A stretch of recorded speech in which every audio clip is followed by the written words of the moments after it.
Selamat pagi saudara-saudara yang dikasih Kristus. Jumpa lagi dalam renungan pada pagi hari. Namun sebelumnya kita bersatu dalam doa. Damai sejahtera Allah yang melampaui segala akal, itulah yang akan memelihara hati dan pikiran saudara-saudara dalam Yesus Kristus Tuhan kita. Amin. Firman Tuhan pada pagi hari ini tertulis dalam Kisah Para Rasul 16 ayat 25. Tetapi kira-kira tengah malam Paulus dan Silas berdoa dan menyanyikan puji-pujian kepada Allah, dan orang-orang hukuman lain mendengarkan mereka. Demikian firman Tuhan.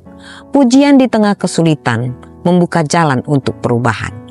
Doa dan pujian di tengah kesulitan. Dalam kisah ini Paulus dan Silas dipenjarakan tanpa alasan yang jelas. Hanya karena mereka mengusir roh jahat dari seorang perempuan yang meramalkan nasib. Kendati situasi mereka penuh tekanan dan ketidakadilan, mereka memilih untuk berdoa dan memuji Allah. Hal ini mengajarkan kita bahwa bahkan di tengah pencobaan yang berat, iman dan pengharapan kita kepada Allah tetap harus kuat. Kesaksian melalui pujian, nyanyian dan pujian Paulus dan Silas menjadi sarana untuk menyaksikan kuasa Allah. Ini menunjukkan bahwa dalam hidup tidak hanya kata-kata kita, tetapi juga sikap dan tindakan kita dapat menjadi kesaksian yang kuat akan kebaikan Allah. Transformasi situasi melalui iman. Doa dan pujian mereka membuka pintu-pintu mukjizat. Gempa bumi yang mengguncang penjara dan pintu-pintu sel yang terbuka. Hal ini menegaskan bahwa kekuatan Allah mampu mengubah situasi yang mustahil menjadi mungkin. Mengembangkan sikap positif dan dalam kesulitan. Seperti Paulus dan Silas, kita dapat memilih untuk tetap berdoa dan memuji Allah meskipun menghadapi situasi sulit. Pujian kepada Allah membawa kedamaian, kekuatan dan perubahan. Menjadi kesaksian yang hidup. Setiap situasi sulit dapat menjadi kesempatan untuk menjadi terang dan garam dunia. Dengan menyatakan iman kita melalui tindakan yang membawa damai dan harapan.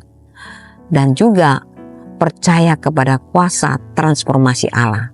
Setiap situasi yang tampaknya tanpa jalan keluar di tangan Allah dapat berubah menjadi pembebasan dan pembaharuan. Oleh karena itu, kita harus selalu berharap dan bertekun dalam iman. Dalam konteks umat masa kini, pujian bukan hanya sekedar ritual keagamaan, tapi sebuah bentuk komunikasi pribadi dengan Allah yang membawa perubahan dan kesaksian yang hidup di sekitar kita. Mengatasi kecewaan dan patah semangat, banyak orang yang menghadapi masa-masa sulit seperti kehilangan pekerjaan, kesehatan yang memburuk, atau hubungan yang retak. Dalam situasi seperti ini, berfokuslah pada puji-pujian kepada Allah, membantu mengubah perspektif dari keluhan kepada rasa syukur, sehingga memberikan kekuatan dan pengharapan. Pemulihan hubungan. Beberapa orang mungkin mengalami konflik keluarga, perselisihan dengan sesama teman, sahabat, atau keretakan dalam komunitas. Dengan mengangkat pujian kepada Allah, mereka dapat menemukan rekonsiliasi dan pemulihan hubungan yang membawa kedamaian dan kasih. Banyak orang yang mengalami perubahan dalam hidup mereka setelah melewati tantangan yang berat, seperti pergumulan dengan kecanduan, rasa bersalah, atau keputusasaan. Pujian kepada Allah membuka jalan bagi perubahan hati yang membawa kebebasan dan kesembuhan. Ketika kita berbagi kesaksian tentang bagaimana Allah bekerja melalui pujian, kita memberi inspirasi kepada orang lain untuk percaya kepadanya. Seperti Paulus dan Silas yang menyanyikan pujian di tengah penjara, tindakan tersebut menjadi alat Tuhan untuk menyentuh orang lain dan memperlihatkan kuasanya yang ajaib. Selamat beraktivitas. Tuhan Yesus memberkati.